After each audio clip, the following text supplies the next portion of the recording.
கலை astro channel நேயர்கள் அனைவருக்கும் இனிய ஆங்கில புத்தாண்டு வாழ்த்துக்கள். இந்த ஆங்கில புத்தாண்டுல அனைத்து ராசி பெருமக்களும் நல்ல செல்வ வளம், நல்ல வாழ்க்கை, தொழில் விருத்தி எல்லாம் கிடைத்து இன்புற்று வாழ வாழ்த்துகிறேன். இப்போ ஒவ்வொரு ராசிக்குமான ஆங்கில புத்தாண்டு ராசி பலன்கள் பார்ப்போம். அதுக்கு முன்னால நம்ம சேனலை சப்ஸ்கிரைப் பண்ணாதவங்க மறக்காம சப்ஸ்கிரைப் பண்ணிக்கோங்க. அப்படியே பக்கத்துல உள்ள பெல் பட்டனை கிளிக் பண்ணிக்கோங்க. அப்பதான் நான் போடுற வீடியோ உங்களுக்கு நோட்டிபிகேஷன்ல வரும். வாங்க வீடியோக்குள்ள போவோம். அனைத்து ராசி பெருமக்களுக்கும் ஆங்கில புத்தாண்டு ராசி பலன்கள் பார்ப்பதற்கு முன்னால இந்த வருடத்தில் உள்ள கிரகங்களின் நகர்வுகள் எப்படி இருக்கு அப்படின்னு சொல்லி பார்ப்போம். வருடத்தினுடைய ஆரம்பத்துல பாத்தீங்கன்னா குரு வக்ரமாகி ரிஷப ராசியில இருக்காரு. அவர் பிப்ரவரி 5ஆம் தேதி வக்ர நிவர்த்தியாகி ரிஷப ராசியில இருக்கிறாரு.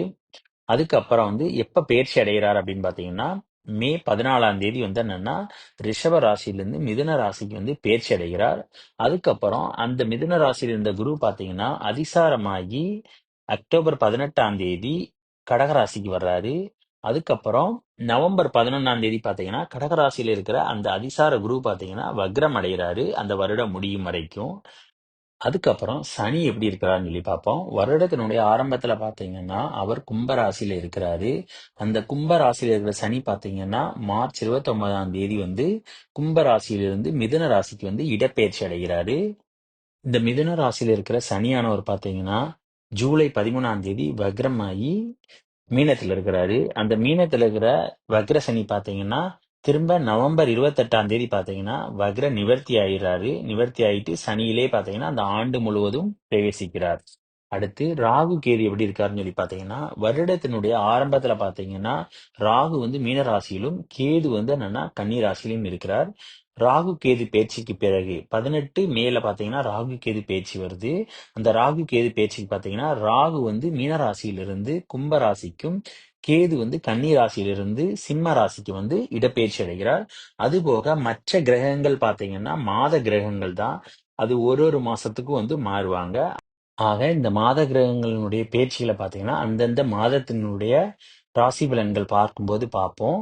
இப்ப அடுத்து ஒவ்வொரு ராசிக்கான பலன்கள் என்னென்ன அப்படிங்கிறத இப்ப டீட்டெயிலா பார்ப்போம். மகர ராசி நேர்களே, இந்த 2025ல என்னன்னா உங்களுக்கு என்ன மாதிரியான பலன்கள் கிடைக்குது அப்படிங்கிறத பார்ப்போம்.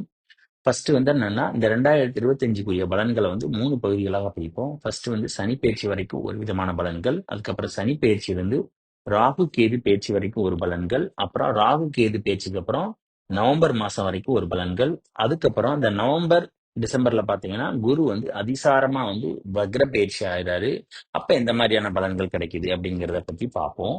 வருடத்தினுடைய ஆரம்பத்துல பாத்தீங்கன்னா சனி உங்க ராசிக்கு 2ல இருக்காரு.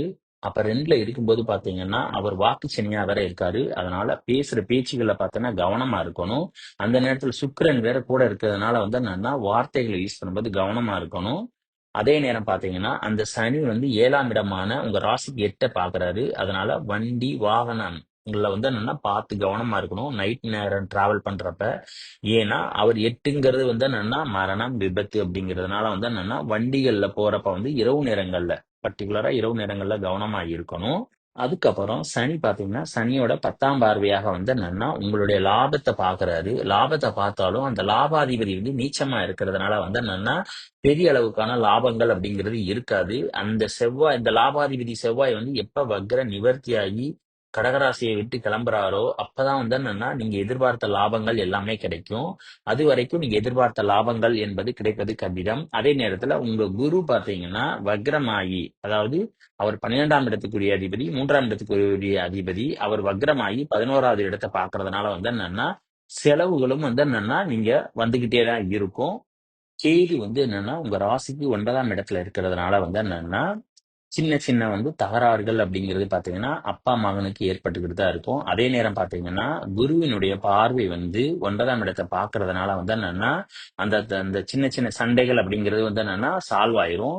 ஏன்னா ராகு ராகு வேற பாத்தீங்கன்னா உங்களுடைய ராசியை வேற பாக்குறாரு. அதனால என்னன்னா ராகு உங்களை சண்டை மேற்கொண்டு அப்பாவோட சண்டை போடுறதுக்கு தூண்டுவாரு. பட் நீங்க தான் என்னன்னா அதை கவனமாக இருக்கணும். காதலிக்கிற மகர ராசி நேயர்களுக்கு எப்படி இருக்குன்னு சொல்லி பாத்தீங்கன்னா குரு வக்ரமாகி அவர் உங்க தைரியஸ்தானாதிபதி வக்ரமாகி காதல் ஸ்தானத்துல போய் உட்கார்ந்துருக்காரு. அதனால நீங்க காதலிக்கிறவங்க கிட்ட என்னன்னா ஒரு முடிவு எடுக்கிறதுல எந்த ஒரு தைரியம் அப்படிங்கிறது உங்ககிட்ட இருக்காது. அதனால முதல் 3 வாரங்கள் அப்படிங்கிறது வந்து என்னன்னா கொஞ்சம் கஷ்டமான காலங்கள் தான். எப்ப வந்து குரு வக்ர நிவர்த்தியாகி வர்றாரோ, அதுக்கப்புறம் தான் உங்களால வந்து என்னன்னா ஒரு நல்ல முடிவு அப்படிங்கிறது எடுக்க முடியும். ஹெல்த்த பொறுத்தவரைக்கும் பார்த்தீங்கன்னா, நீங்க ரொம்ப பயப்பட தேவையில்ல. ஆனா, ஏப்ரல் மாசத்துல பார்த்தீங்கன்னா, புதன் வந்து என்னன்னா வக்ரமாயி இருக்கிறாரு. அதுவும் மீன ராசியில இருக்காரு. அதனால அந்த சமயத்துல மட்டும் நீங்க கொஞ்சம் கவனமா இருக்கணும், ஏப்ரல் மாசத்துல. அதுக்கப்புறம் பார்த்தீங்கன்னா வந்து ரொம்ப பெரிய அளவுக்கான பாதிப்பு அப்படிங்கிறது இருக்காது. ஏன்னா, உங்களுடைய 6ஆம் இடத்து அதிபதி அப்படிங்கிறது ஒவ்வொரு மாசமும் ஒவ்வொரு இடத்துல இருப்பாரு. அதனால வந்து ஒவ்வொரு மாசமும் ஒவ்வொரு விதமான உடல்நிலைகள் அப்படிங்கிறது இருக்கும். ரொம்ப மோசமான நிலைமை அப்படின்னு சொல்லி பார்த்தீங்கன்னா, இந்த ஏப்ரல் மாசம் தான் கவனமா இருக்கணும். அதாவது பாதத்துல அடிபடாம எதுவும் பார்த்துக்கணும். அதே நேரம் பார்த்தீங்கன்னா, ஷோல்டர் அந்த மாரி இடத்துலலாம் கொஞ்சம் கவனமா இருக்கணும். அடுத்து சனி பெயர்ச்சிக்கு பிறகு அடுத்த 2 மாதங்கள் எப்படி இருக்கும் அப்படின்னு சொல்லி பார்த்தோம்னா, சனியானவர் பார்த்தீங்கன்னா மீன ராசிக்கு போயிடுறாரு. அவர் வந்து 7ஆம் பார்வையாக வந்து என்னன்னா, உங்க ராசிக்கு 9ஆம் இடத்த பார்க்குறாரு. அதுபோக வந்து என்னன்னா ராகு வேற பார்க்குறாரு. அதனால அப்பா மகனுக்குடைய உறவுகள்ல பார்த்தீங்கன்னா, சின்ன சின்ன சிக்கல்கள் அப்படிங்கிறது ஏற்படும். அதே நேரத்துல வந்து குருவினுடைய பார்வை விழுவுறதுனால வந்து என்னன்னா, பெருசா பயப்பட தேவையில்ல. வந்த பிரச்சனைகள் அப்படிங்கிறது அப்படியே மறைஞ்சு போயிரும்.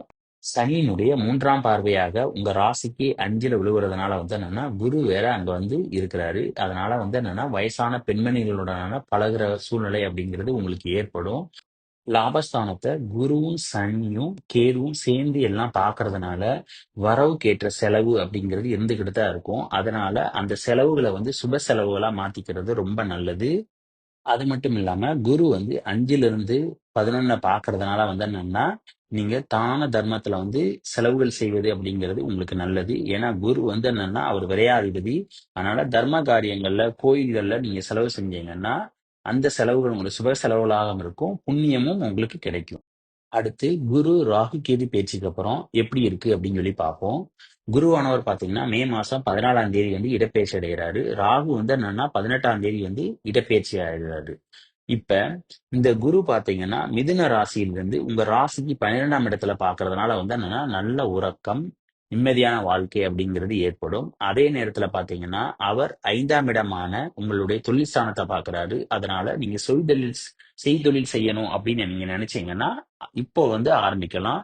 அதுக்கப்புறம் அந்த குரு பார்த்தீங்கன்னா, உங்க ராசிக்கு வந்து என்னன்னா 2ஆம் இடத்த பார்க்கிறாரு. குடும்பஸ்தானத்த பார்க்கறதுனால வந்து என்னன்னா, குடும்பத்துல நல்ல ஒரு நிலைமை அப்படிங்கிறது ஏற்படும். அதாவது ராகு வேற வந்து என்னன்னா, குடும்பஸ்தானத்துல வர்றதுனால, ராகு வந்து குடும்பத்துல சிக்கல்கள் அப்படிங்கிறது ஏற்படுத்தினாலும், குருவினுடைய பார்வையினால பார்த்தீங்கன்னா, அது எல்லாமே நிவர்த்தி ஆயிரும். அது மட்டும் இல்லாம வந்து என்னன்னா, ராகு வந்து 2ல இருக்கிறதுனால, பணம் வந்து நிறைய சம்பாதிக்கணும் அப்படிங்கிற எண்ணம் வந்து உங்களுக்கு தோணும். அதே நேரத்துல தனக்காரகன் வேற பார்க்கறதுனால, அந்த ஆசைய வந்து ராகு வந்து ரொம்ப தூண்டிவிடும். பணத்தையும் சம்பாதிப்பதற்கு ஏற்படுத்திவிடும். குருவினுடைய பார்வை உங்களுடைய ராசிக்கு 2ல வந்து விழுவுது. அந்த இடத்துல ராகு வேற இருக்கிறதுனால வந்து, ஆன்மீகம் சம்பந்தமான பேச்சுக்கள வந்து என்னன்னா, ராகு நெறைய தூண்டி விடுவாரு. ஜூலை மாசத்துல வந்து என்னன்னா, வண்டி வாகனத்துல கவனமா இருக்கணும். ஏன்னா, செவ்வாயினுடைய பார்வை வந்து சனியின் மேல விழுவுது. அதே நேரத்துல உங்க ராசிக்கு 8ஆம் அதிபதியான சூரியன் பார்த்தீங்கன்னா, அவர் 6ல வந்து மறைஞ்சு சூரியனோட இருக்கிறாரு. அதனால வண்டி வாகனங்கள்ல கவனமா இருக்கணும். இல்லன்னா விபத்துக்கள், அதாவது கண்டம் அப்படிங்கிறது ஏற்படுவதற்கு வாய்ப்பு இருக்கு. வருஷத்தினுடைய கடைசியில பார்த்தீங்கன்னா, குரு வந்து அதிசார வக்ரமாயி உங்க ராசிக்கு 7ல இருக்கிறாரு. அப்போ வந்து என்னன்னா, உங்களுடைய ராசிய வந்து பார்வையாக பார்க்கிறார். 7ஆம் பார்வையாக. அது மட்டும் இல்லாம 5ஆம் பார்வையாக லாபஸ்தானத்தையும் பார்க்கிறார். 9ஆம் பார்வையாக தைரியஸ்தானத்தையும் பார்க்கிறாரு. அதனால அந்த சமயத்துல பார்த்தோன்னா, நீங்க எதிர்பார்த்த லாபங்கள் அப்படிங்கிறது கிடைக்கும். அதே மாரி வந்து என்னன்னா, உங்களுக்கு ஒரு தைரியம் அப்படிங்கிறது அவர் குடுப்பாரு. அதே நேரத்துல வந்து என்னன்னா, உங்களுக்கு நிம்மதியான வாழ்க்கை அப்படிங்கிறது குடுப்பாரு. அந்த சமயத்துல வந்து ராகு வந்து குடும்பஸ்தானத்துல இருக்கிறதுனால, குடும்பத்துல கலகங்கள் ஏற்படுவதற்கான வாய்ப்பு இருக்கிறது. அதனால குடும்பத்துல வந்து சண்டை சச்சரவு வராம இருக்கிறதுக்கு நீங்க தான் அனுசரிச்சு போகணும். ஏன்னா, அந்த சமயத்துல ராகுவினுடைய அதாவது குருவினுடைய பார்வை பார்த்தீங்கன்னா, உங்களுடைய குடும்பஸ்தானத்துல இல்ல. மொத்தத்துல இந்த 2025ல வேலைவாய்ப்பு, செய்தொழில் அப்படிங்கிறது ஓரளவு பரவாயில்ல. ஆனா, குரு பார்த்தீங்கன்னா, உங்க ராசிக்கு வந்து 6ல இருக்கிறாரு. 6ல இருக்கிற குரு என்ன பண்ணுவாரு அப்படின்னு பார்த்தோம்னா, ஒண்ணு கடன் வாங்க வைப்பார். இல்லன்னா வந்து நோய் நொடி அப்படிங்கிறது குடுப்பாரு. அதனால ஒரு சிறிய தொகை வந்து யார்ட்டயாவது கடன் வந்து என்னன்னா, இந்த குரு பெயர்ச்சி முடியிற வரைக்கும் நீங்க வந்து அதாவது அடுத்த குரு பெயர்ச்சி முடியிற வரைக்கும் வந்து என்னன்னா, நீங்க ஒரு சிறிய கடன் வாங்குறது நல்லது. அப்பதான் நீங்க நோய் நொடியிலிருந்து தப்பிக்க முடியும். அப்படி இல்லன்னா, இந்த 2ல ஏதாவது ஒண்ணு வந்து குடுத்துருவாரு. அப்புறம் இந்த வீடியோ பிடிச்சிருந்தா லைக் பண்ணுங்க, ஷேர் பண்ணுங்க, கமெண்ட் பண்ணுங்க. மறக்காம பக்கத்துல உள்ள பெல் பட்டனை கிளிக் பண்ணிருங்க. Thank you.